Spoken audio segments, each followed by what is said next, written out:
Hello, everyone. Welcome to the show. This is More Sibyl, and this show is called the More Sibyl Podcast.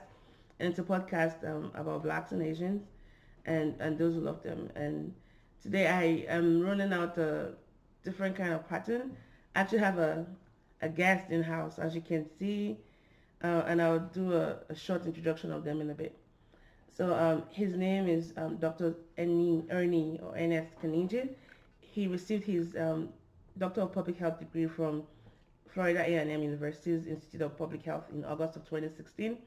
He completed a 2-year postdoctoral training in cancer health disparities at the University of Florida's Minority Cancer Research and Training Center called the NICART Center. And during this period, he also served as the program manager for the NIH-sponsored consortium, the Prostate Cancer Transatlantic Consortium. I'm also a member of that. It's called CAPTC. So you'll be hearing a lot about CAPTC, where he collaborated on a number of prostate cancer research studies with scientists in Nigeria, Cameroon, England, and also the US. You forgot to add US. Yes, I am collaborating with a lot of researchers in the US. That intro is dated. Sorry about that. In addition, he's a principal investigator and director of Francophone countries for CAPTC since August of 2018. He was also a member of the University of Florida College of Pharmacy's Diversity Task Force, where they were charged with developing initiatives to enhance diversity in the recruitment and retention of faculty, staff, and students in the University of Florida College of Pharmacy. He currently works for Georgia College, forgot to update that, and as an assistant professor. And so everyone join me in welcoming Dr. Ernie to the podcast. I'll just call him Ernie because I know him very well. So thanks a lot for coming. I am delighted to be here. I'm glad we finally got a chance to get this done. I know. It's been almost, I think the first time I told you about that was last year, I think Yes. April or so. When I launched the show, I was like, okay, I need to get you on board because I know you're very passionate about prostate health and, men's health, and your research is very vast in that area. And we tried doing it in November, but then we were in Nigeria for a conference. And then, It was hectic in and of oh, itself. very hectic, very hectic. I don't even think we could have been able to fit it in during the conference, but I'm glad this is, happening now. So I think let's just start with the basics. Let's talk about prostate cancer because that's what we're going to talk about now. We're going to hear a lot about prostate health and men's health. Let's just start with, like a definition of prostate cancer. All right. Well, that's a good place to start. So, prostate is a male organ. It is part of the male reproductive organ. And the principal function of the prostate is really to produce the fluid that actually nourishes and actually helps to protect the semen in the female reproductive tract. So again, the prostate is a male organ. It's about the size of a walnut. Yeah. All right. So it's a part of the male reproductive system. Now, when you talk about prostate cancer, this is when cells within the prostate either they grow too fast or they die too slowly. So we don't want that. Correct. Yes. So we have an issue where cells are growing out of control, and this could be caused by mutations or changes in the gene structure. So basically, that's what happened in terms of how prostate cancer comes about. Very good. And I think another thing you said something about the female. I think you meant to say male, not female reproductive. Correct. Let's just be very clear. Females don't have prostate. So it produces the semen. Yeah. It produces the fluid that protects the semen inside the female reproductive tract. That's what I meant to say. And it sits beneath the bladder. So that's why some of the symptoms you might experience there will be that. So thanks for that. So we now know the definition of what the prostate does. And it's not something we can even see visibly, but it can be, felt like by, digital manipulations and all that. That is true. Yeah. So it's in front of the bladder. So sometimes physicians will go through the anal route and then try to get a feel of it. Yeah. If they suspect or if a patient is presenting with any symptoms, they want to get a feel. Because as I said, it's the size of a walnut, and they want to check and see if it's enlarged or not. Okay. Thank you for that. I think another big thing would be, why should we even talk about prostate cancer? I mean, of all cancers to talk about, why is prostate cancer important? Well, I'm so glad you brought it up because prostate cancer is really a silent killer. If you look globally, it is one of the highest cancers in terms of incidence among men globally. It's the second. All right. Addition to that, prostate cancer is very specific to certain demographics. Like which ones? So if you look at prostate cancer, men of African descent, whether they are living in the Caribbean or they're living in the United States as African Americans, or if you go back to the mother continent in Africa, men of African descent are disproportionately affected by this disease. So it's important that we shine some light into this, let people get to understand what, if they may be at risk for this disease, so they can take proactive action, because we may get to this later on. Yeah. I know you work a lot about this on survivorship. Yeah. But if found early, survivorship is very, very high. I mean, the rate of people who survive prostate cancer is very, very high. Yeah. So it is a silent killer, but the good news is you could do something to make sure that if you do come down with this disease, it's found early, where prognosis are much better than if it's found late. Thank you for that. And we would notice, because like I said, we belong to the same consortium, and we have like a task force. We've had research conducted from different researchers from parts of the world, and we do know this for a fact that Black males, wherever you are, whatever part of the world you are in, you are disproportionately more affected. And that means that you're either having higher rates of getting prostate cancer at a very young age, one, and then you're presenting with aggressive forms, yes, at the stage and grade of presentation. So that's really very important. What does that mean? Like, if two men walked into the clinic today, one black, one white, with prostate cancer, best believe that, maybe 7 out of 10 or 8 out of 10 times, the black person has the more aggressive form. And there are many reasons for that, which we can even start, I think we should even start going down into that. What would you say are some of the factors responsible for the higher rates we see in black males with prostate cancer? So that's a good question, a very complex question. But let's just start in general, and then I'll focus on black men. Sure. So when you take a look at risk factors, we know that age. Yeah. All right. So the older you become, the more advanced age, the more you're likely to be diagnosed. My professor said probably Methuselah had prostate cancer. Correct. As well. Correct. Absolutely. He lived to be almost 969 or so. Yeah, he probably had prostate cancer. Correct. And just to put some more numbers into that, if you take a look at in the United States, 2/3 of all men who've been diagnosed with prostate cancer were aged 65 years or over. Mm-hmm. All right. So it does come with age. Yeah. And then the second really established risk factor is really the family history. Yeah. So if you have someone in your family that was diagnosed with this disease, your chances of coming down with that disease is even higher. Yeah. And it gets even more higher depending on if it was a first-degree male relative. So if it was a father or a brother that came down with this disease, your chances of getting it is even higher. Yeah. All right? Yeah. So that's one. So we talked about age. We've talked about family history. Wasn't there even a data recently about breast cancer as well? Yes. Like if you had a family member, a female with breast cancer, try with the BRCA gene. Correct. There could be a link to you as a male having prostate cancer. And that's the interesting one. And as you recall, part of our team at Ilorin were sitting to deliberate on that. They're doing a very, very extensive study in Nigeria to focus on breast cancer. Mm-hmm. And we could glean some things from that study. Because if you take a look at, triple negative, a more aggressive form of breast cancer, it's happening more in Africans. And we're seeing the same dynamic in prostate cancer as well. So risk factors is age, is family history, but also African descent. Yes. So the statistics is showing that in the United States, 1 out of 9 men will come down with prostate cancer, but it's 1 out of 5 African American men. So disproportionately, we're seeing this. To answer your questions more directly, definitely there is some genetics at play. So there's a genetic predisposition. Yeah. Scientists are still working on this. There have been some research. They've looked at the 8q24, the long chromosome. And then the overexpression of testosterone. Correct. They're looking at that. There've also been some exciting studies too, looking at early onset of baldness. I know. And the relationship that. And then how many daughters you have or so? How many daughters? So that is scary. You wanna? I mean, I learned that during the Lauren conference last year actually in November, and we had that. Remember, there was like a long conversation. We had to pause a little bit. Was this correlation or causation? So can you explain a little bit for those that might be piqued by this kind of information? So and that study it hasn't been published yet, right? Oh, it's still, it's still in the works. Okay. But based on what I understood was that they saw some high association with men having 2 or 3 daughters with so the more daughters you have, the more daughters the higher your chances of the more predisposition you have. That's the word for it. So that one still even that like African men as a whole, some that think backwardly might think, I don't want daughters in the first place.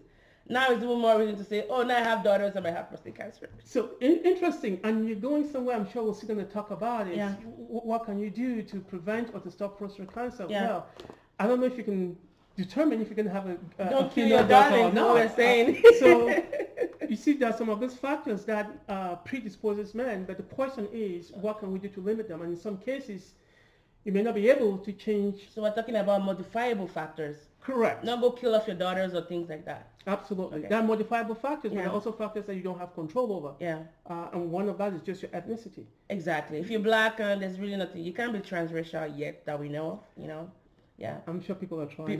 We can never say, I think another thing we forgot to mention was lifestyle. Even though it's just it's a small component, but it's also very vital. Very vital. I'm glad you brought it up. So this is the area where we've taken a look at some lifestyle factors. So for example, there's some studies that have shown that lifestyle factor like tobacco consumption. Yeah. So if you look at men who were diagnosed with prostate cancer and who were smoking the 10 years prior to their diagnosis, they've been shown to have worse health outcomes. I know you do a lot of research on health outcomes, Yeah. all right? But here's the tricky part. It has not been proven that if they stop smoking, their outcome is even better. Oh, really? So just keep smoking either way. You're still going to die. Is that what I'm trying to say here? It's more complex. We know there are some studies have shown some association between tobacco and health outcome. But going back to some other risk factors like diet. Diet is a huge aspect. It's usually modifiable. There have been some components or some substances of some food that have been shown to be protective. And for example, in tomatoes, in soybeans. Lycopenes, yeah. Correct. Calcium, I think, vitamin D. Yes. So as we speak right now, there is active research to definitively determine that. Also, still with lifestyle factors, a diet that is full of fatty foods. Oh yeah, even red meat. That's why I'm Consumption of going. red meat, Correct. yeah. Yes, and fatty foods. There have been many studies that have actually shown an association between high consumption of fatty food and red meat and prostate cancer. How about alcohol? So there have been some studies that have linked them, but here's the thing, and you do a lot of biostatistics and epidemiology. When you talk about smoking and alcohol, sometimes it could be a co-founder. Yeah. So people who smoke, most of the time they're drinking. Just one-stop shop, yeah. Correct. So there have been some studies, but it hasn't been shown if that is really a co-founder or if that's independent of the smoking by itself. I see. Because people who smoke tend to drink as well. Probably need to look at moderation and interaction effects, like combining alcohol versus alcohol and tobacco, and then see how that predicts in a way the final model. Well, maybe you're giving us an idea for our next project. There you go. You're welcome. Yeah. So we've talked about prostate. We've talked about prostate cancer. We've thrown out some epidemiology. We know that blacks are at risk of dying and even getting diagnosed in time. And I think one of the biggest controversies about prostate cancer will be the screening methods. Before we talk about some of the controversies, can you tell us how prostate cancer is usually detected? Like what ways are they detected? Absolutely. Can we detect prostate cancer? So generally, there are many screening tools that are useful to detect prostate cancer. The two that are most widely used is the prostate-specific antigen test. The PSA test is a blood test. So basically, actually I did that on the 27th during my annual physical. They took blood level. I said, make sure the doctor just have to indicate that they want PSA to be done as one of the tests. So they'll run some blood work, they'll come back, and it could show if a PSA is elevated in some men. It could be an indication. Yeah. But the problem with that test is that there have been so many false positives. For a test that is called prostate specific. Correct. And mostly because, again, each person is different. You may have higher level for some people that is normal, but for some other people it is not. It warrants further investigation. Yeah. So the PSA is one test, but because PSA, again, a lot of false positive leads into biopsy where people don't turn out not to have the disease, and then it just causes psychological problem or stress. So can we say it might not be very tumor specific in a way? Yes, in a way it is not. And usually the way it's being done right now is to do that in conjunction with the second, which is the digital rectal exam. That is the screening method where the doctor, when you go for an annual exam, if you mention any signs and symptoms, may actually put a glove finger through the anus. Probably seen that on TV a lot. They snap the gloves and make it look scary, and then the doctor does his hand like that. And then that's the picture that comes up in men, like, oh no, I'm not gonna bend over and have a doctor like finger me in my butt to find something wrong. They make it look sinister. Like when I see them depicted on TV, And I think that's really, it's bad branding and marketing. Sorry, I Yeah, digress. no, you bring up a very, very interesting point because doing research here in the United States, especially among African American men, where we know they're more predisposed to come up with this disease at an earlier age with a Yeah. more aggressive form of the disease, one of the factors have been a reluctance to go get tested, especially with digital rectal exam. Some people consider that a violation of their own privacy. So it's something men really have to consider what is the potential risk And what are the and potential what are the benefits? potential benefits. Yeah. For some men, the benefits far outweigh the risk. They'll rather know early. And just before we move to screening to start talking about the pros Yeah. and cons, one key thing to keep in mind is that early onset of prostate cancer usually does not often manifest in signs and symptoms. That's true. That's true. So when you say, well, if it's not broke, don't fix it. Because sometimes when you're having those symptoms, it's usually a sign that it has probably progressed. It's advanced. It's Yes, advanced. It's yes. advanced. So this goes back to the point we've been trying to make is that people really need to know the risk factors, what could potentially put them at risk, Yeah. to make sure they're getting regular checkups, regular screening. You cannot necessarily just use one tool as a PSA. That's true. But then if you have a PSA baseline from year to year, you could tell if it's elevated or not. Your doctor can be able to determine if it warrants any further investigation or not. But just keep in mind that if you're waiting to have signs and symptoms You might before you not go find get it. screened, Yeah. well, you may find the disease at a very advanced At a stage. very advanced stage. Yes. That's very important you mentioned. Before we even, that go on to the next topic, I think one thing I wanted to also talk about was things that could go wrong with the prostate. Because sometimes an elevated PSA doesn't necessarily indicate, prostate cancer. So can you give us some examples of things that could go wrong with the prostate, but that might not necessarily be indicative of prostate cancer? Yeah, so it depends and you work in a pharmacy school. There are some medications. So based on what people are taking, that they are, for whatever health condition, some men may actually be taking a treatment for erectile dysfunction, taking some medications to increase the testosterone level, but that may also impact, PSA It might elevate issues. their PSAs. Correct. So you may pick up an elevated PSA, but that may not indicate that the patient necessarily have a problem with the prostate. It may be as a result of some of the medication in their system. Take it, yeah. And again, elevated level, it depends on the individual. That's For some true. people, elevated levels may be okay, for others not. Yeah. So it really depends on the individual. It also depends on their medical history and especially medication that they may be taking.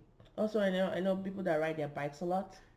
That is true. And then also ejaculation is also one that can increase PSA levels. Correct. And we can also have like an elevated PSA due to prostatitis or benign prostatic, hyperplasia. So there's so many things that can drive your PSA. That's why PSA is not like the only thing that they look at when they are determining prostate cancer screening. It is not the only thing, and that's why you have to work with your doctor, because even when they're doing the checkup of during the DRE, you may have an enlarged prostate. It doesn't necessarily mean that it is, it may be benign. Yeah.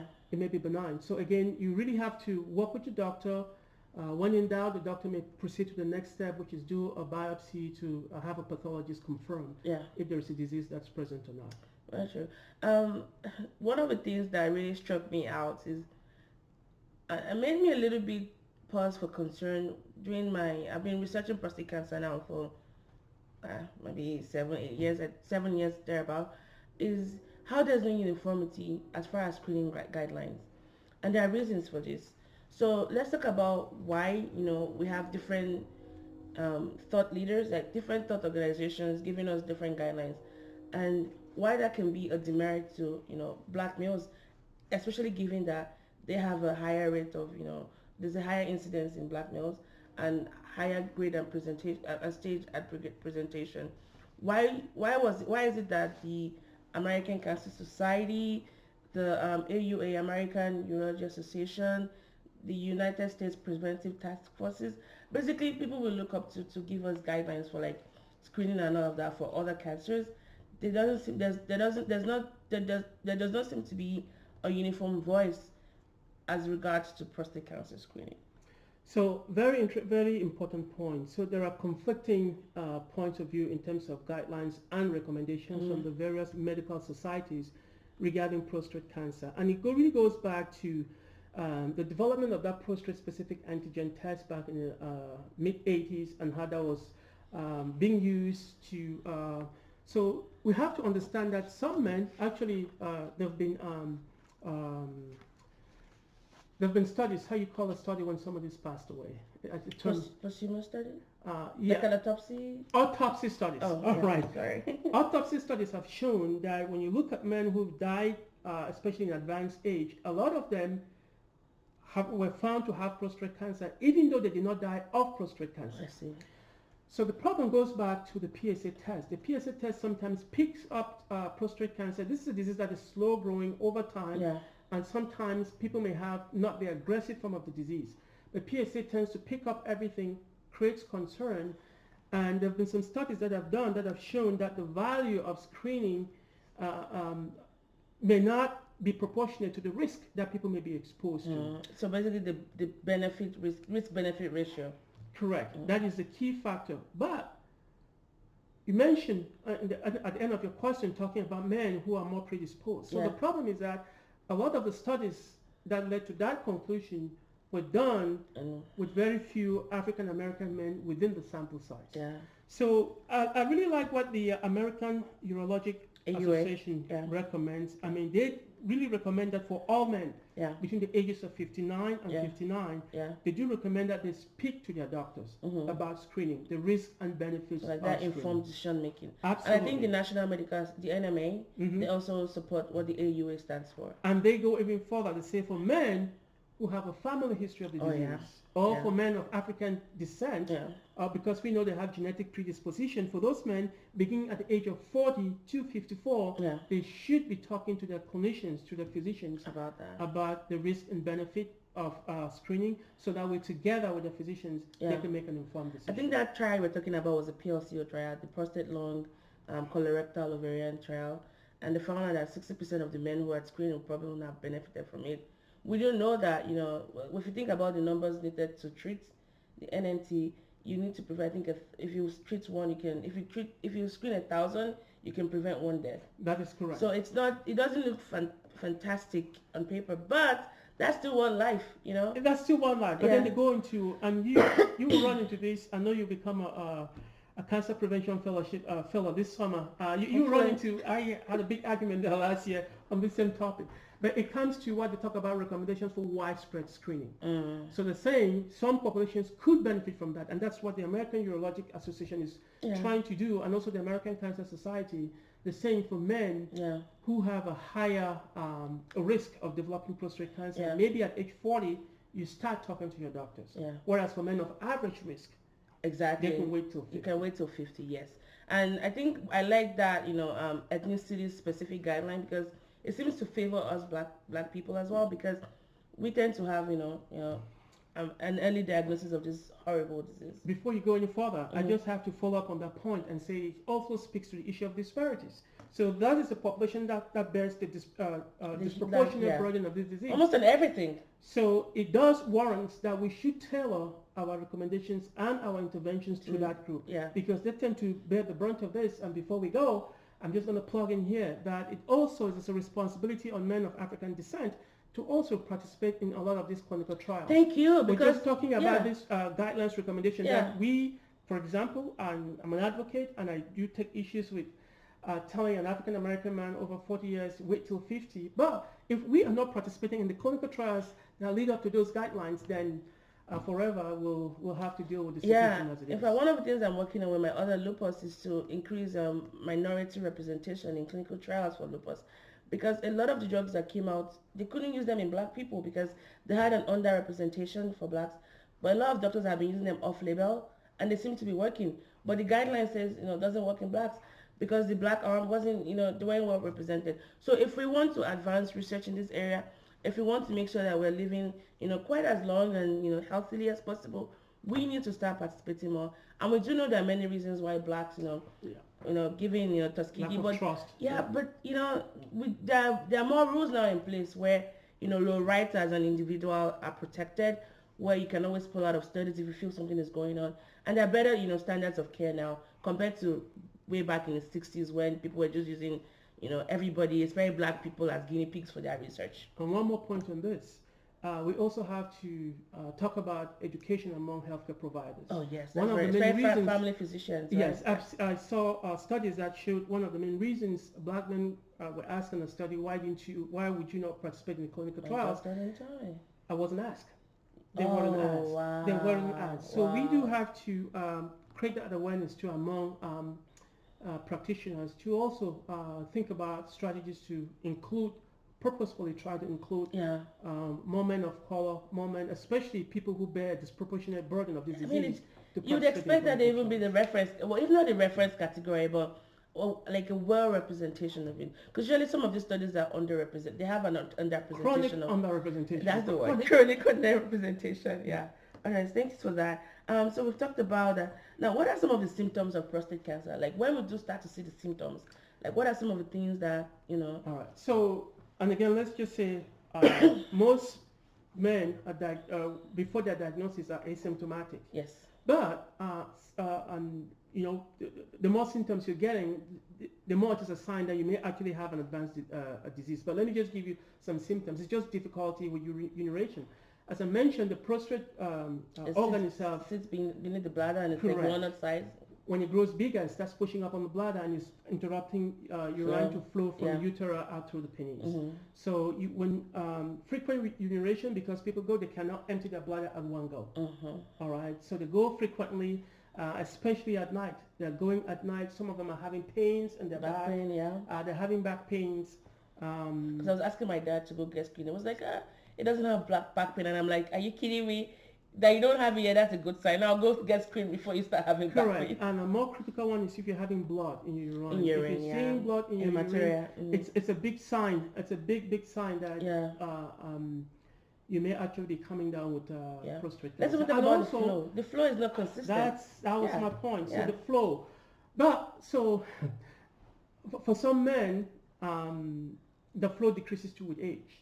Yeah. It went with age. But if you're noticing serious issues with the flow of your urine, you definitely want to talk to your physicians, set up an appointment with a urologist.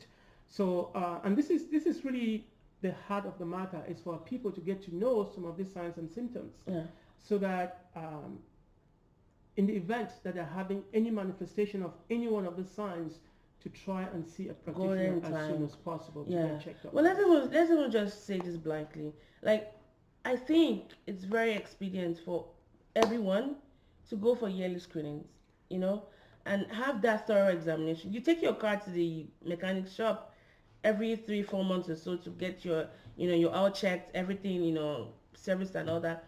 Do that to your body. It's just a yearly exam. It doesn't have to be every other month. And if you're over 40 and you have a family history and you're black, talk to your doctor about the benefits of prostate cancer screening, because that could also be that teaching time that saves 9. Absolutely. And again, the American Urologic Society actually recommends screening every 1 to 2 years. And the reason why that's important is that we want to have some baseline data to compare to see if it's increasing or not. Correct. So if your PSA score is maybe 2, below 4, if it's 2 within that range, and then all of a sudden we're seeing 4 and 5, that may warrant some further investigation. But that's based on data. If we don't have the baseline screening data, how do we know how to help you? We have nothing to go off of. That's true. So that's where a lot of the psychological factors are coming about, which a lot of the medical practitioners are worried about. It's about proceeding, doing biopsy, and something that's not as benign. It might be indolent, and then manipulation might make you, violent and all that. But then if you have a track record of screening, you could tell before you even going on. Exactly. And even the rectal examination, from what I've heard, I haven't had one done because I wouldn't need you don't it. Have to. Yes, it lasts for less than a minute or two. It's not as sinister as we see it on TV. Now, I did a study with the behavioral risk factor surveillance system, which is like a cancer registry data in the US. And one of the things my co-authors and I found was that there tend to be an overselling of the benefits of prostate cancer and an undermining of the potential harms of prostate cancer screening, rather. So basically, when you think about informed decision making, where you tell the person the advantages and disadvantages and let them weigh the options they have, because your doctor can still tell you why you need to do it, but he needs to tell you the advantages and disadvantages. because there's no need overselling it. Like we said, some cancers that can be there, they can live there for life, even after you're dead. When they exhume your corpse and do the They're autopsy, indolent. they will still find it Correct. because if you have a prostate, guess what? It grows with age. Exactly. So now I think so it's very important for us to talk about the potential benefits and the expected harms of prostate cancer screening. Correct. So let's start with the benefits. Dr. N.M. Kaninjing, what do you think are some of the benefits of screening for prostate? I think one of the major benefits is really the peace of mind. Having to know, for example, that you're at a higher risk just means that you take more control over your life and your health. When I do a lot of my research, and then sometimes I run into some men who have been diagnosed, have been treated, usually I tell them, I say, you have the responsibility to let your sons or your nephews know. So we cannot stay ignorant about this disease. So early screening helps us, first of all, to give you peace of mind. All right, to help you know your status. We talk about status and many other diseases. So people need to know if we have to pay more attention to this. So if, for example, we found out that you're presenting with a lot of signs and symptoms, it may warrant more frequent visits to the doctor to monitor that, to determine what course of treatment action may be required. So having that peace of mind, but also really letting your family know, because this is a family That's very disease. important. Especially we Africans, I notice that a lot. Like we tend to withhold some information from our progenitors, and when we don't talk to them about things they might be predisposed to, we put them in danger. Absolutely. Like, oh, we know our dad died of something, but we don't know. Some will have cancer, and they won't even tell their spouses about it. We've heard that a lot. That's a big problem. That's a big problem. But also, I think the most important benefit of screening is really in terms of treatment options. Sure. So when you come up with advanced disease, sometimes the doctors don't have too many tools in their toolbox in terms of treatment so options. much, you can go. Yes. But as we mentioned before, and maybe we'll talk about this some more, survival is very high if found early. 5 years survival. Almost 99%, I think. I remember that. Yeah. So there's a lot of benefit because if found early, there is treatment, there is hope. So what we're trying to do is really, in my area, is really in the prevention part. Primary prevention. You're not tertiary, because you're far gone by then. There are less options for the doctors, and then they're more costly. And then some of the treatments, we don't know if they work for this population because we've not participated in clinical And the quality of life is very debatable. Like, huge part. You want to start wearing diapers? So that may be, that's on the other side of the coin. You talk about benefits. What are some of the downsides? If you don't get treated, we find out with advanced disease, you end up with incontinence. Quality of life is so much more reduced as opposed to if found early because you did screening. So not another drawback, another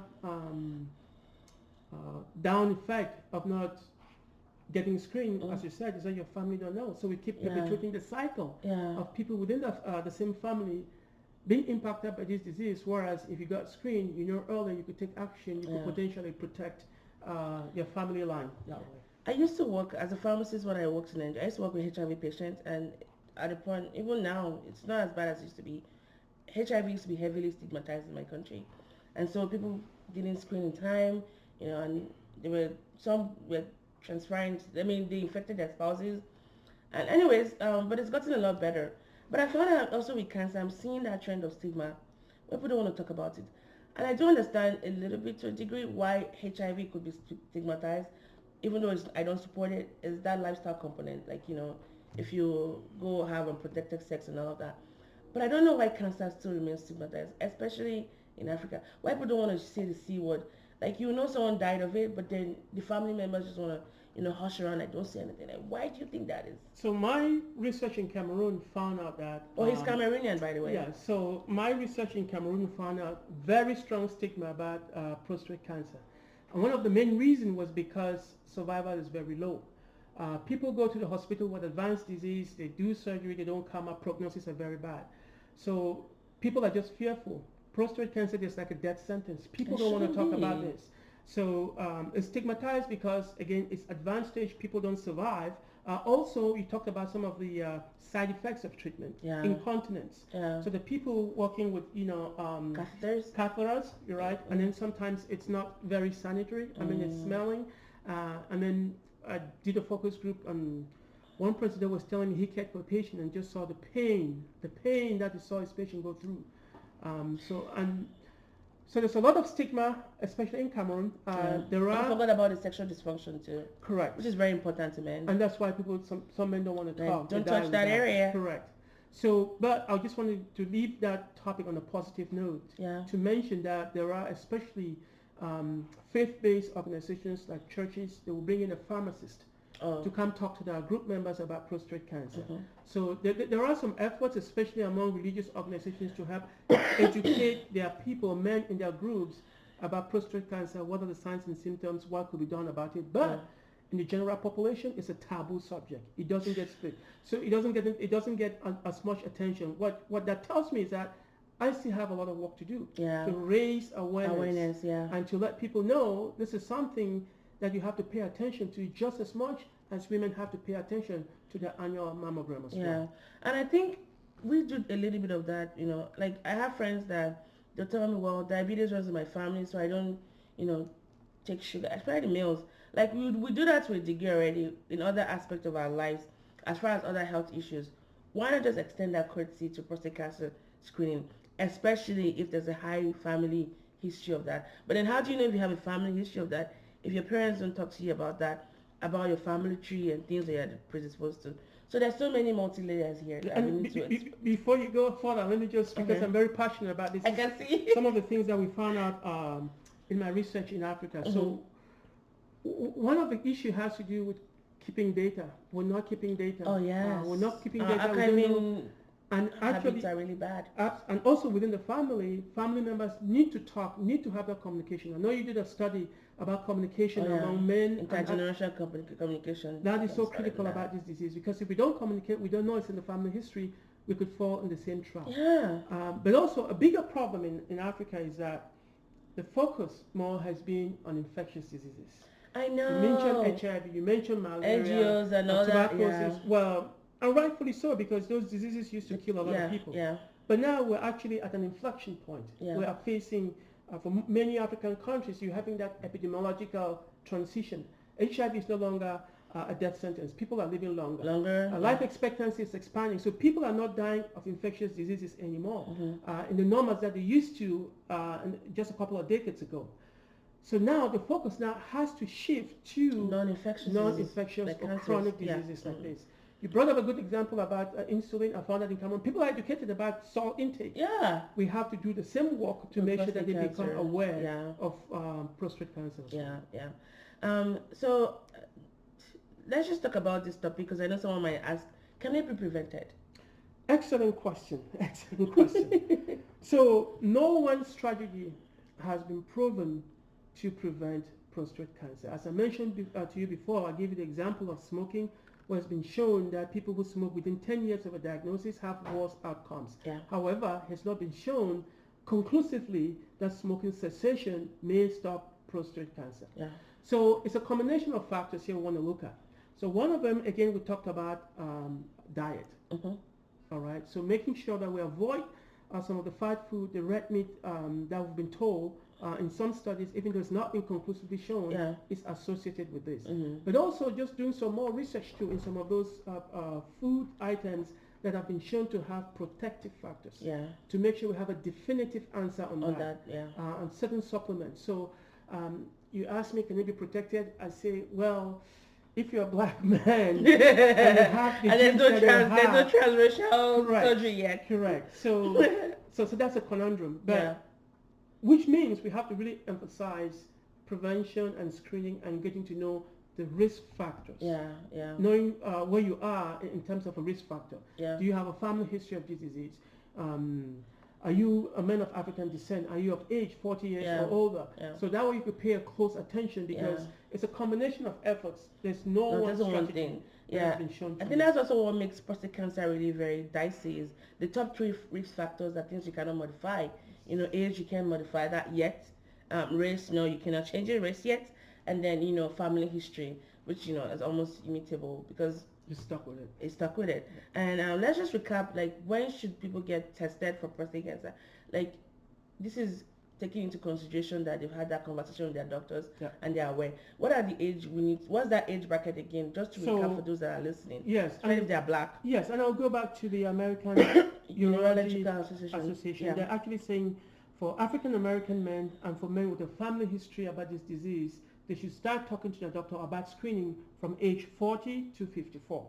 And then do that screening every 1 to 2 years. Yeah. Now, for men of average risk, which is every other man, they should start having that conversation between 55 to 59 until we've had definitive studies that show the benefit of screening at a population level. Population level, that's true. So you have to keep in mind the guidelines that are setting forth is different when you're making a recommendation for one person. Individual, yes. If it's focused on the population, it's different. You have to scientifically show that the evidence outweigh the risk of getting many more people worry about the disease that they may not have, or that's so indolent they could die of something else. Yes, you could get killed by a car rather than shooting that. So in one of my research focused on just looking at younger black males, like those that are, and by black we mean everyone black. It doesn't have to be African American. We mean men from Caribbean, men from of African descent and all that. Was I remember one quote that stood out to me during one of the focus group. And one that why I focused on younger black males was, okay, a lot of studies have been done in older black males, and we know behavior is something that is very hard to modify. Why not let's catch them young, let them thinking about prostate cancer screening, so that when they get older, with informed decision-making processes in place, they can decide whether or not to screen. This guy said he had driven his dad to the clinic to go get tested for, I think it was a DRE, the rectal examination, and on the way to the hospital, they were talking, dad and son, conversation going on. Yeah.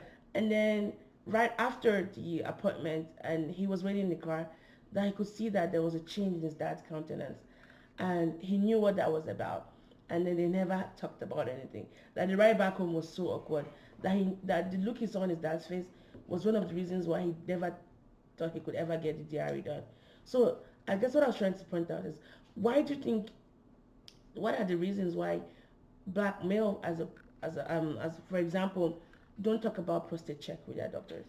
It's a cultural thing too. So you have this image of a black macho man that can handle the problems. So masculinity, cultural influences. Cultural. And one urologist in Cameroon actually told me men tend to respond more to pain. If it's not paining to the point where they get it stops them from doing everything else, they don't come in. That's so true. Someone say if I'm not peeing blood, if I can't get up from my bed, then I don't need to worry about it. Correct. And so that's why you're focused on those younger black men, where we could change those attitudes, where they're more amenable to different ways of thinking about this, about being willing to show vulnerability. All right, that's where we could have the most impact. Yeah. But the story you just mentioned actually raises a very important aspect. So prostate cancer may have to deal with the male organ, but it is a family disease. That's true. The impact is not just on the man, it is on the wife, it is also on the family. Yeah. You do a lot about quality of life, especially as the women taking care of them there. It's horrible. But I'm saying that to make this point, that when men, we've also found that when you take a look at social influences on men, the wives are the ones that are actually at the forefront encouraging their men to go get checked up. Yeah. And it's also important for the women to actually go for some of these appointments, especially their husbands, where a diagnosis could be made, because it's a very emotional, it's very charged. I had a survivor who mentioned to me, said, I don't remember that conversation. All I knew, I had prostate cancer. I don't even know how I get home. So there's a lot that they're processing at that point. It is very important that their wives or significant other or son be there, who could be the rational person, listen to the doctor, take notes. But more importantly, even just driving them back home, they may not be in the right emotional and state. reassuring them, I think. Exactly, to go back home and think about this rationally, and then start discussing what options they have. So that social support too is very important. I know it comes a lot from the women, from the sons and the daughters, but we have to underline the fact that prostate cancer is really a family disease. It is, even though it affects just it is really. I had a father figure die of it, and I saw his life just like he shrunk to half his body size, and that was actually what prompted me to go in this area of research, because he had all the money, he was well to do, but he just didn't take care of his health in time, and along that line, I think when we look at the continuum of prostate cancer, from prevention to screening to diagnosis to treatment and then to survivorship, they do need support as much as they can get. I remember talking to a lady here, and her husband went through a radical prostatectomy to take care of basically cutting off a section of the Correct. prostate, I think. Mm-hmm. And of course, that came with a lot of, Side effects, depression, incontinence. anxiety, Mm-hmm. especially, and then feeling of less of a man. Yeah. And she said one of the things she had to do was constantly reassure him that, honey, you're still whole to me. Yeah. Like it's okay if we can, it can't be as good as it used to be before. And I think that's what men need to constantly know. And we also need to understand that what we might, as researchers, what we might think as a good quality of life might not be what the patient population think is good quality of life. Some might say, I don't mind dying at 60 with a good sex life, but don't keep me here like till I'm 80 and I can't get it up. So we also need to look at treatment options and talk about the benefits and the potential harms of those treatment modalities with our patients. It's critical the work that you're doing in this space because especially I'm really focused more on people in Africa. So Yeah. talking about the quality of life, Yeah. it's still a taboo. It doesn't get talked about, much less the quality of life of those people. As you said, it does vary from individual to individual, from family to family. But we do have to understand the complexities and be able to provide support for those people. That's true. Because they're basically just on their own. Even being able, it's one of the things I'm thinking later on in Cameroon, is try to set up a support network where people can draw from the strength of each other who've gone down this road, Oh, that's getting true. diagnosed. And Just let them know. Oh, that's really good. somebody they could talk to, somebody who actually shared someone an has been there experience. before. Yes. Someone like me. Yes. Yeah. And another thing we also need to understand is that if you think about the grooming process between a boy child and a girl child, it's so different. Mm-hmm. Like I started going to the clinic, like and I think it's also because my mom took me a lot to the clinic to see that. And then when you reach the age of menarche, when you have your first menses, Yeah. it's like anything can. Like my doctor could call me now and say, "Hey, I want to examine you." Yeah. I just open wide up. I don't have any shame about it. I don't feel uncomfortable about it because we've been groomed as women to get checked a lot. And then when we have our monthly period, like we're used to stuff around that area. But with men, you don't have you don't go for testicular checks except if you have like some issue down there. But you have that silent phase for a long period of time, and then bam, they're 40. You tell them to flip over. You want to flick their bean? Like, no way, Jose. So I think that's also a big component between looking at why men as a whole don't want to get that area checked. You put your finger on a very, very important Finger? You trying to make a joke there? Yes, no, the development of the male it's very different from the female. Yeah. So we go through that period where we don't have, it's just being macho. The silent years of Jesus in a way. Correct. Yeah. We're just trying to prove we're strong. Bring we're home the invincible. bacon. And then, so that's why that transition to show some vulnerability is It's very, very very tough important. for someone. Yeah. But that's why we have a lot of work to do. Yeah. To let men understand that it makes you no less of a man, Yeah. to getting checked up, and more importantly, letting them know it's about empowerment. It's Yeah. about you taking control of your health. Yeah. It's about you knowing some key indications about your family health. Yeah. And then you can make that decision. So my goal is really to help educate men so they go to meet their doctors with information that Well they informed, have. yeah. Well informed. Yeah. So they are participants in the In discussion their own health. as to what treatment option makes Yeah. sense for them. And not trusting into a doctor. And it's okay to get first opinion, second opinion, third opinions until you, if it doesn't feel right to you, then don't do it. Well, you just mentioned second opinion. I Yeah. still have one of my good friends, an advocate, and one of his biggest regrets is that he felt signs and symptoms, gone to a doctor, and the doctor says, don't worry about it. And then 4 years later, he was found with very advanced disease, prostate cancer. So his biggest regret, he will go up to the top of the mountain, he's shouting out, he says, go get checked up. If something doesn't feel right to you and your practitioner is not willing to pursue further investigation, go get a second opinion. He said, your health is too important to leave it in the hands of one man when you have doubts about the treatment that is being given you.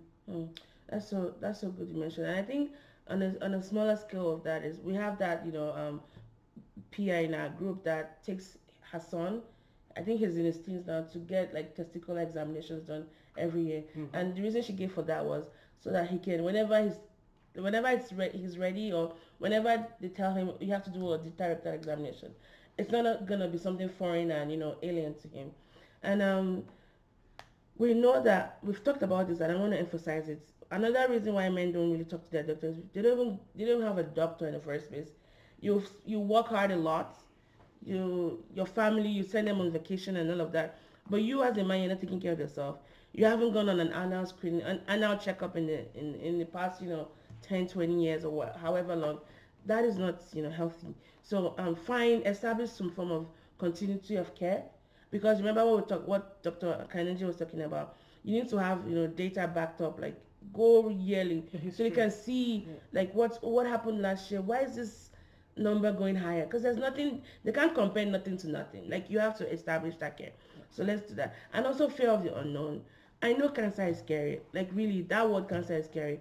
But we've made a lot of advancements in this day and age in making sure that life can be extended and we have options compared to many years ago. So yeah, that fear is real, but there's so many resources available for you and there's so many options. So don't let the fear of the unknown really put you and your family, like we said, prostate cancer is a family disease, into so much turmoil and pain for things that can be easily preventable and things that can be easily managed before they become advanced. Just to add to that message of hope, is that the survival rate for prostate cancer is very high. It's upward of 90 to 95% if found early. Yeah. So there are treatment for this. But we also have to say we need the help of other members of the family. It could be the mother, it could be the daughter who are more prone to going to the doctors, who are setting up these appointments. Do help the men in your life. Make sure that they have an appointment. Be persistent, push them, make sure that they do have an appointment. If necessary, take them there. Just make sure that they're having that annual screening so you do have some data you can go to. But if the man is not doing it, and we could use the help of the wife or the significant other to help. We have a role to play, women. Yes. Really, I had someone in my focus group tell me that, well, I don't do it, but my wife makes me do it, and my hospital is such a way that if you miss your appointment, you pay $50. So I don't want to miss that appointment when I go, and I know my wife will not talk to me if I miss my appointment. So there you go, women. We can put that pressure on our men because we want them to live long. We want them to live healthily. So this is one way we can do that. And I think before we go, let's talk about some of the prostate cancer myths that prostate cancer is common, but few men actually die of it, right? That is correct. As I mentioned, autopsy studies have shown that. So prostate cancer is an indolent disease. It grows over time, and it just comes with age. The more advanced you get in age, the size of the prostate begins to grow. Bigger. But enlarged prostate does not necessarily mean that you do have the disease. So some men would die with other diseases. It doesn't mean that they don't have prostate issues, but that is not what necessarily kills them. Yeah. And if detected early, it's very curable. The myth number 2 is that prostate cancer is an old man's disease. Not necessarily. Actually, I sat across the desk with an African American man. He was 38 when he was diagnosed with advanced stage of the disease. 38. He had to go through the radical prostatectomy. Absolutely. He talked to me because we're trying to do a testing for some messages to get men's attention about getting to go screen. He told me, Ernie, you have to start from scratch. This is not, his word was, you have to use shock and awe. He says, this stuff you're showing me wouldn't have gotten my attention at age 38. 38. And he said, the doctor said, you've had this in your system in 2 to 4 years. He was presenting with advanced stage at age 38. So that's going back to what we said at the beginning. Some men do have it, but you also have some people who are more predisposed. So this was a 38-year-old African American man having an advanced stage of the disease. So you don't necessarily need to be old. Again, it could be genetics, it could be family history. That's all wrapped up in this. Yeah, and like we said, just to rehash, prostate cancer is increasingly being diagnosed in men in their early 30s and even 40s as well. And the same goes for breast cancer, especially in the African population. Myth number 3, if you don't have any symptoms, then you don't have prostate cancer. Well, prostate cancer is usually asymptomatic. It's when you're having advanced stage of the disease that those signs and symptoms begin to manifest. But if you're having trouble with your urine, or the flow is not there, or you're having back pain, or you're having blood in your semen or your urine, you want to talk to your doctor. But for the most part, it grows slowly without any signs or symptoms. Yes. So please just go check. Like, go do an annual screening and just talk to your doctor about things you're curious to know about. Myth number 4, prostate cancer doesn't run in my family, so the odds aren't great that I'll get it. Well, if you're a man of African descent, again, we just showed, especially here in the U.S., it's not only high of getting it, they're twice as likely to die of prostate cancer. So it depends. If you're a man of average risk, you definitely want to get checked. But then if you've had a family history, well, the myth says you don't have a family history. But if you're a man of African descent, you still have a genetic predisposition. So that places you at a higher risk compared to other men. Okay. Thank you for that. The PSA test, the prostate-specific antigen test, is a cancer test. True or false? Well, it's not necessarily a cancer test. It's to detect levels of prostate-specific antigen in your body. And then from there, they have to do more tests to determine if you have a cancer. And it's not, it doesn't say if you have cancer or not. It just lets the doctor know if they should be concerned, if they should do a biopsy to have a pathologist determine if you have cancer. Too much sex can lead to prostate cancer. So That is still That's a being question. researched. I'm not. No, I'm agreeing with you. No, as a question I'm posing, I'm not making that as a definitive fact, by the way. No, you got me excited because I've been on both sides of that. Yeah. So there's some studies that have shown that. So even to the point we're talking about men with 3 or more daughters, Yeah. that same study is also looking at men who report high frequency of sex if Yeah. that leads to any prostate cancer. Yeah.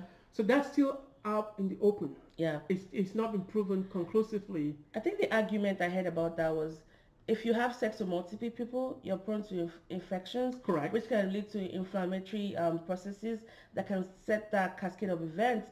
Because cancer is an inflammatory process, right? Correct. And that can trigger. That could trigger. Yeah. Absolutely. So it's not very clear. It's Yes. just, I think some STDs can also predispose you to some. Yes, no, that's a good argument because we could see the pathway. But Yeah. the problem is, has it been conclusively shown that? Oh my So God. that's the This is issue. bad news for some men that like sex. No, that's a valid point, and that's why some people are reluctant to go get checked out because it goes back to the habit. I may have to make adjustments in that area that they're reluctant to make changes. Yeah. So that's a good one, but it's still being debated on, yeah. to be proven conclusively whether or not. Yeah. Don't take it to the bank yet. No. You're not going to catch anything from it. No. Vasectomies can cause prostate cancer. There's some studies have shown that. Some studies have shown that men who've had vasectomy, which is male sterilization, they've been shown to have Higher risk. higher rates of prostate cancer later on in life. Some studies have shown that. Yeah. Treatment for prostate cancer can cause impotence or incontinence. So some treatments potentially could. Incontinence absolutely is a side effect of some treatment. And again, that goes back to the issue of a taboo in Cameroon where people are not talking about it because most of the cases that go to the hospital are advanced, they get treated, sometimes it doesn't come out well because of those side effects. And so I can see where those myths are coming from. Okay. Can you pass it on to somebody? Can you transmit prostate cancer to someone? Myth number 10. Well, not necessarily in the form of infectious diseases, but you could inherit some genes that predisposes you to in terms of the familial history. But it doesn't get transmitted like HIV or like HIV or any other infectious disease. It's a chronic disease. But then it does have that genetic component in the sense that, again, we know that family history is implicated. We know that ethnicity is implicated, which means there could be some genes that you inherit from your parents. Like the BRCA gene and all of that. I think another question I wanted to ask was, I know we haven't really looked at phytochemicals. Like there's some allegations of some local herbs and all that treating prostate cancer. Have you come across any studies showing promising results of some, there are local some remedies that are still working right now, especially in Africa. There is this, I forgot the scientific name, they call it soursop. It's soursop? Yes. Yeah. It has a lot of protective antioxidant. antioxidants. It's a higher dose of it, yeah. I think we need to do more research on that. I was actually working with somebody in Cameroon who was trying to investigate that. Yeah. I think there's a lot of promise there. My mother-in-law actually mentioned it, and I told her I don't think it's gonna work. There are some studies that are working on that. It's not been shown conclusively. So a lot of this, we do have some of those natural plants or like plants in Africa that really warrants. We just need to standardize them and show like benefits and show evidence. Back them with evidence of their effectiveness, their efficacy, and their safety as well. Dosage. So I could see the pharmacist in your clinic right now. I try my best. I think the final thing because we want to end strongly on a note of advocacy. Yes. And, come sometime in the month, pink ribbons are going to go everywhere. Everyone, having like the pink band, there's a yellow one for all kinds of health. But I find out that prostate cancer is just that one thing I haven't seen a lot of celebrities back up. You're right. I mean, Why is that? HIV, you have Magic Johnson. I know, he's a poster child for it. So the one person that I was very proud to see his advocacy on this disease was the retired General Colin Powell. He actually had a surgery for prostate cancer when he was Secretary of State and spoke very openly. So as you know, his parents are from Jamaica. So he does have the Afro-Caribbean, he's man of African descent. Yeah. And he had prostate cancer, obviously. I mean, he got the best healthcare. They went to Walter Reed, he got the treatment. But that's something we're still working on. And particularly in Africa, we have people who are shying away. And having role models come up and say, this disease is treatable, I think would go a long way to bring down the stigma. But while we're working on that, at the grassroots level, people also have to be educated, to be empowered. Another conversation we're having with the ABR consortium in Africa, it came a lot as people, so we had work with urologists, and they were bringing up cases of patients that have been treated and been approached to see if they want to go to advocacy, and they're not quite ready. So you mentioned the continuum. It takes a while for people to become patients, to become survivors, to become advocates. We have to work with them one step at a time, and showing them the benefits. Maybe we could use breast cancer or even use HIV. Breast cancer has a perfect model for that. They have a perfect model. So the men are somewhat reluctant, but I think we have to work with them to show them the benefits. As we speak right now, the consortium that we both work for actually came up with a toolkit, an advocacy toolkit for prostate cancer survivors. And it's actually designed, I actually have it right here if I can pull it up for our audience to see. It's actually designed to help pull men who've been diagnosed to actually become advocates. It's an advocacy toolkit. So it's actually a training manual. We're looking for men from Africa. We'll try to work with them to train them, especially men who've gone through the disease, because they are very strong. They could become very strong spokespeople for these. So we're looking for men, especially who've been diagnosed, who've come through this, to help them, train them, so they could become advocacy. Another thing too is just collecting the data that we need to be able to approach policymakers to say this is a serious problem. We're not talking about this. We're focusing on HIV and AIDS, rightfully so. But we have to pay attention to this, especially given the population structure. As people are growing up, they're becoming older. This is a looming public health issue. We need to really focus on advocacy to change attitudes, to empower men to have that informed conversation. If they're not educated about the disease, they're not able to interact with their professors, with their practitioners about it, and actually request to get checked or to get tested. And I think from my experience being Nigerian is the healthcare, and I don't know if that's also applicable to Cameroon, the healthcare structure is a very paternalistic one, in that whatever a doctor says, we go. Because if you think about the distance between the doctor and the patient, it's so high that some patients feel like it's insurmountable. So if my doctor doesn't say anything about it, it means I'm in the clear. No, Jose, like, you need to start talking to your doctor. You take the charge now of your health. If something feels wrong, or even hearing this and you think, maybe someone in your family, like a father figure or your dad or your uncle or somebody that you know may have had cancer, just talk to your doctor. They might probably not bring it up, not because they feel like you don't need it, but for whatever reason, but you have to be an advocate for yourself as well. Absolutely. It's important that your doctor who is treating you, providing holistic treatment, knows all about your history. And knowing if somebody in your family has had prostate cancer is an important part of your family history, just as it is for breast cancer. So we need to advocate for tell men to be empowered to have that information and to share that with the providers so that they can receive more better treatment, maybe more better recommendations that is more tailored to you as opposed to a generic recommendation. And as long as you have, for most men have cars, I can imagine, like the people driving a car, if you don't want your car to like all of a sudden stop you in the highway and then you can't get it off the road, how much more your body? Like your body is like that vessel you carry along with you. You can always park your car and, get on the bus or something like that, but there's no way you can park your body, And prostate cancer is a huge burden, especially to the family and people having to, come together and, help that person. It can be preventable. It can be, curable to a degree if detected in time. And I even think the cost of the treatment isn't something that is insurmountable. The PSA test is just a blood test. It should cost like a couple of thousand naira. In my country, it shouldn't be very expensive. In Cameroon, it's about 10,000 francs. And then even the rectal examination is something the doctor does, like in the hospital. So it's not the only drawback that I see, which is a big deal. I can imagine. It's just the uncomfortability, the inconvenience of it, and just. But they weigh that against the benefits. So think about that. Weigh that against the benefits. So it's worthwhile to be inconvenienced for a while and then know for sure that you're in the clear, or to forego that to go with that convenience and then later on find out you have all these issues that could have been dealt with earlier. As you mentioned before, a station time saves 9. Plus your family members. Yes, and it gives the doctors more tools to deal with it, less aggressive treatment as opposed to an advanced stage disease. And because we know, Dr. Kaninjing and I know the importance of researching our own disease, we're very committed to prostate cancer. Like I said, I lost a father figure to it in 2006 or 2007, I don't remember the exact date, but it's something that I have been very passionate about since then.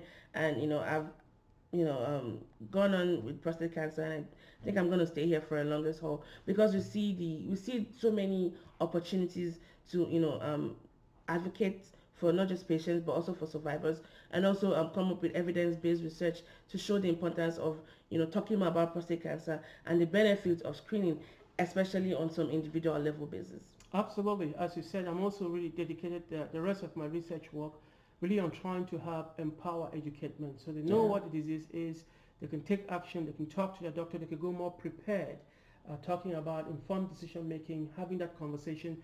Importantly, also sharing whatever information they do have with their loved ones. We shouldn't replicate the whole cycle of silence and we'll have this disease in the family. We know it's a familiar disease. If you have it, the research shows that 1 in 3 people who had a family history of the disease gets diagnosed with the disease. So that's a very high statistic. So high odd. High odds. It's something you can even bet on to win. Absolutely. Yeah. So it's important, it's critical that we have this information, but that we use it to advantage to improve health outcomes. Yeah, knowledge is power. Knowledge shouldn't kill you. And so if you're listening to this, if you're female or male, if you're female, go advocate, go tell your dad or your husband, wherever they fall into the spectrum, ask them about their health. When last they get checkup? It doesn't have to even be prostate health, just generally. Because women were powerful at, making men do things we want them to do. How much more when it comes to their health? Do you have any final plug before we I just want to thank you for using this platform to be able to really educate, because as you mentioned, knowledge is power. This is empowerment. There's nothing more important than your health. We love the women in our lives, but I think we're doing them a disservice if we don't take care of our bodies, so we're there tomorrow to help provide for them, to see our kids and our grandkids grow on and accomplish great things in life. So it is incumbent upon us, the men, and I'm pleading with you, take some control. Know what your health history is. Make sure you do your annual test, especially going by the guidelines of the American Urology Association. Every 1 or 2 years, if you're a black man, 40 to 50 years old, or if you've had a family history of that. Thank you so much. And you do research, right? You're currently here in Oklahoma for research. That is correct. Yeah. Do you want to talk a little bit about that? Yes. So in case you might have some people from Oklahoma that might be interested in that. Absolutely. I'm glad for the opportunity. So we're doing research again in the same area of prostate cancer. We're looking especially West African men. We're trying to get some baseline information because we want to compare, take a look at men who are here in the United States and possibly compare with people who are still back in Africa. So it's a multi-site study we're doing, that people doing the same study in Nigeria, 17 sites in Cameroon. We're doing it in the United States. It's a way to better understand the etiology or the causes of prostate cancer. As you mentioned before, we touched on this. We know it does have a genetic predisposition. Now, the reason why we're not conclusive on some of the issues, risk factors, especially around diet, is because we're still investigating it.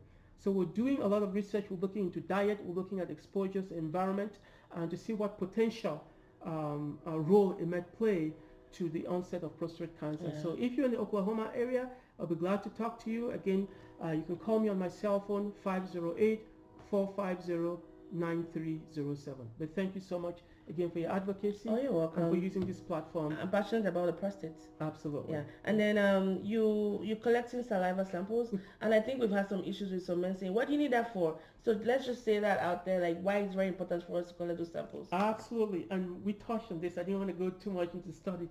When you ask about sometimes too, why is it that cholesterol, PSA spikes?